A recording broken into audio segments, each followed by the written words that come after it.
Perkenalkan, nama saya Gilang Suma dari kelas 7 TI 5. Saya akan menjelaskan kembali tentang materi bagan pengambilan keputusan. Di sini ada gambarnya, intelligent base, dan ada beberapa penjelasan di sini. Ada design base, ada choice base, dan implementasi, sukses, reality, lalu balik lagi. Nah, di intelligent base ada organizational objective, search and scanning procedures, data collection, problem identification, problem classification, problem statement. Dari fase intelligent ke design base, formulate a model,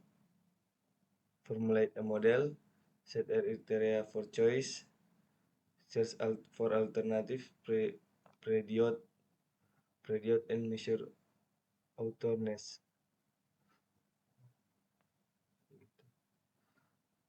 Selanjutnya masuk ke fase pilihan solution of to the model, sensitivity analysis, selection of the best good alternative, plan for implementation, design of the control system. Lalu lanjut ke implementation of solution. Nah, kalau misal sudah ada, sukses. Kalau tidak sukses, dia balik lagi. Selanjutnya 3 fase dalam pengambilan keputusan. Fase intelijen, identifikasi masalah, desain. Fase desain rekonstruksi sebuah model yang mempresentasikan sistem. Choice phase, pemilihan terhadap solusi untuk yang diusulkan. Intelligence phase, identifikasi masalah, klarifikasi masalah, penguraian masalah, kepemilikan masalah. Identifikasi masalah dimulai dengan identifikasi terhadap tujuan berkaitan dengan isu yang diperhatikan. Pada fase ini, seseorang berusaha menentukan apakah ada suatu masalah, mengidentifikasi gejala-gejala, menentukan keluasannya, dan mendefinisikan secara eksplisit. Selanjutnya, bedakan antara masalah dengan gejala dari suatu masalah. Identifikasi masalah. Eksistensi masalah dapat ditentukan dengan monitor menganalisis tingkat produktivitas organisasi. Ukuran produktivitas didasarkan pada data real. Kumpulan data dan estimasi terhadap data di masa mendatang merupakan langkah paling sulit dalam analisis. Isu yang muncul dalam pengumpulan dan estimasi data. Pertama, data tidak tersedia. Yang kedua, pemerolehan data bisa jadi memerlukan biaya yang besar. Ketiga, data mungkin tidak akurat atau tidak cukup tepat. Keempat, estimasi data sering subjektif. Data jadi tidak aman. 7. Data penting. 6. Data penting dapat mengaruhi hasil yang dapat bersifat kualitatif. 7. Hasil akhir dapat terjadi lebih dari periode yang ditentukan.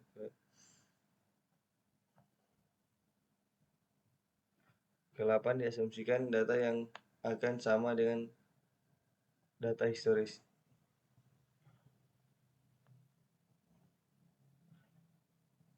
Menentukan masalah-masalah benar. Identifikasi masalah menentukan apa masalah benar ada di mana dan seberapa signifikan dapat dilakukan setelah investigasi awal selesai dilakukan. Poin kunci adalah apakah sistem informasi melaporkan masalah atau hanya melaporkan gejala-gejala dari sebuah masalah. Klasifikasi masalah. Konseptualisasi terhadap suatu masalah dalam rangka menempatkannya dalam suatu kategori yang dapat menunjukkan mengarah sesuatu pendekatan solusi yang standar.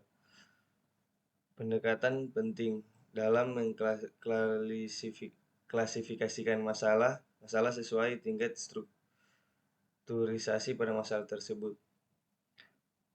Selanjutnya, strukturisasi masalah keputusan Simon 1977. Masalah yang terstruktur dengan baik yang berulang serta rutin dan untuk masalah-masalah tersebut dikembangkan model-model standar. Contoh jadwal mingguan karyawan, seterminasi bulanan arus kas, seleksi tingkat inventory untuk suatu item spesifik di bawah permintaan konstan. Selanjutnya, masalah tidak terstruktur yang belum dikenal sebelum dan tidak terjadi lagi. Contoh menangani proyek penelitian, pengembangan yang rumit, keputusan merger dan akuisisi, memilih suatu pekerjaan, mengevaluasi inisiatif e-commerce. Masalah semi terstruktur berada di antara kedua spektrum tersebut. Masalah dapat menjadi tidak terstruktur ketika pengetahuan atau informasi yang tersedia sangat minim atau tidak ada. Mengembangkan pengetahuan mengenai suatu masalah dapat menambah struktur pada masalah tidak terstruktur atau semi terstruktur. Penguraian dekomposisi masalah. Masalah yang kompleks dapat dibagi menjadi banyak submasalah. Memecahkan submasalah lebih sederhana dapat membantu memecahkan masalah yang kompleks. Dekomposisi memfasilitasi komunikasi di antara para pengambil keputusan. Kepemilikan masalah. Menentukan kepemilikan masalah merupakan hal penting pada fase inteligensi. Sebuah masalah ada di dalam sebuah organisasi hanya jika seorang atau beberapa kelompok mengambil tanggung jawab untuk mengatasi dan jika organisasi memiliki kemampuan untuk memecahkannya. Nah, ini untuk penjelasan tentang kepemilikan masalah. Ada beberapa poin di sini.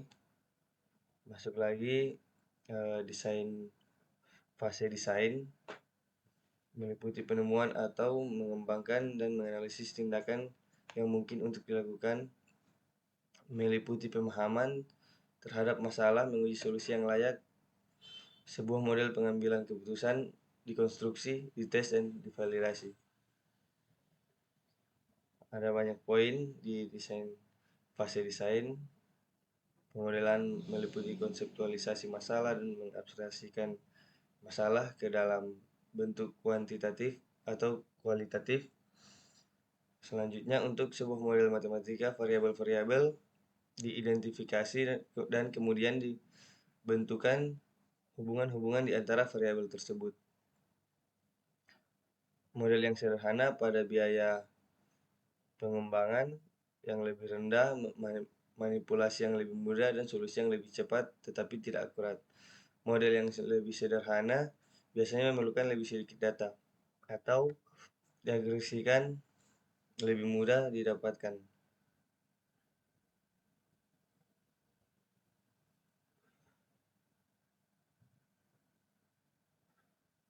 Model memiliki variabel keputusan menggambarkan alternatif yang harus dipilih oleh seorang manajer. Contoh, model memiliki beberapa variabel keputusan yang menggambarkan alternatif yang harus dipilih oleh seorang manajer.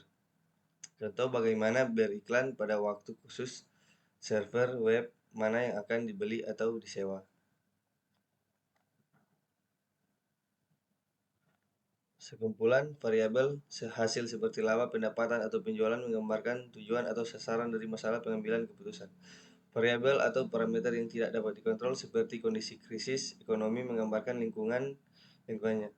Berikut proses pemodelan meliputi menentukan matematis atau simbolis hubungan-hubungan di antara berbagai variabel. Selanjutnya, memilih sebuah prinsip pilihan. Prinsip pilihan adalah sebuah kriteria yang menggambarkan akseptabel dari sebuah solusi, kemampuan untuk dapat diterima. Pada sebuah model prinsip tersebut adalah sebuah variabel hasil. Memilih sebuah pilihan melibatkan bagaimana membangun sasaran pengambilan keputusan dan bagaimana sasaran tersebut disatukan dalam model. Prinsip pilihan normatif dan deskriptif. Selanjutnya model normatif. di mana alternatif yang dipilih merupakan alternatif terbaik dari semua alternatif yang mungkin. Untuk menemukan alternatif terbaik, harus diuji semua alternatif dan membuktikan bahwa alternatif yang dipilih benar-benar yang terbaik. Disebut juga optimalisasi. Model normatif. Optimalisasi dapat dicapai dalam salah satu dari ketiga cara berikut.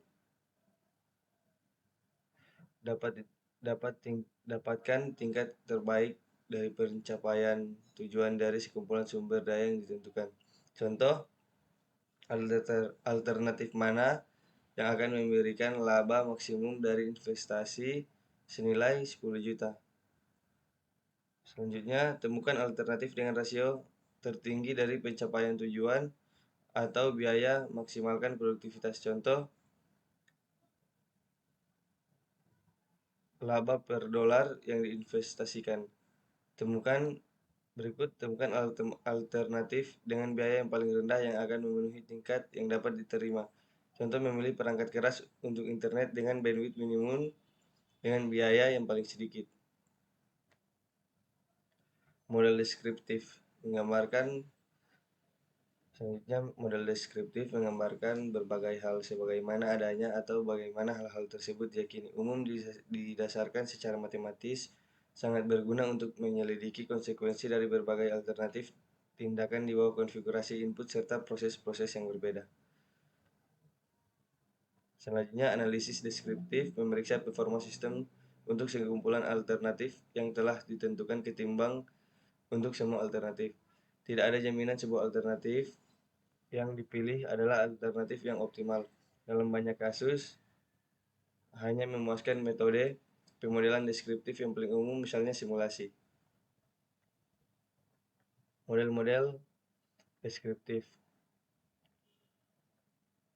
meliputi keputusan-keputusan inventory yang rumit, analisis dampak lingkungan, perencanaan keuangan, aliran informasi, analisis skenario, simulasi, forecasting teknologi, manajemen atrian. Mencari menghasilkan alternatif. Bagian signifikan dari pembangunan model menghasilkan alternatif yang tergantung pada ketersediaan dan biaya informasi dan keahlian yang disyaratkan di area yang menjadi masalah. Pencarian alternatif terjadi setelah menentukan kriteria mengevaluasi alternatif. Mengukur hasil akhir. Nilai dari sebuah alternatif dievaluasi dalam hal pencapaian tujuan. Contoh, laba adalah suatu hasil akhir, maksimalisasi laba adalah suatu tujuan, dan keduanya dinyatakan dalam terminologi dolar. Nah, kita masuk ke fase choice phase. Fase di mana dibuat suatu keputusan yang nyata dan diambil suatu komitmen untuk mengikuti suatu tindakan tertentu. Fase pilihan meliputi pencarian, evaluasi, dan rekomendasi terhadap suatu solusi yang tepat untuk model. Solusi untuk sebuah model adalah sekumpulan nilai spesifik untuk variabel-variabel keputusan dalam suatu alternatif yang dipilih.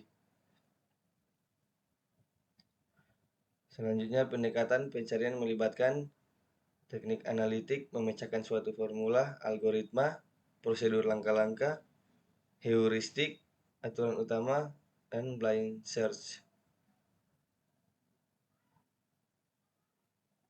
Masing-masing alternatif harus dievaluasi. Jika memiliki banyak tujuan, maka semua tujuan harus diuji seimbang satu dengan yang lainnya. Analisis sensitivitas digunakan menentukan ketangguhan sembarang alternatif yang diberikan. Analisis bagaimana jika digunakan untuk menyelidiki perubahan utama dalam parameter. Nah, itulah penjelasan dari materi ini. Sekian dari saya. Terima kasih.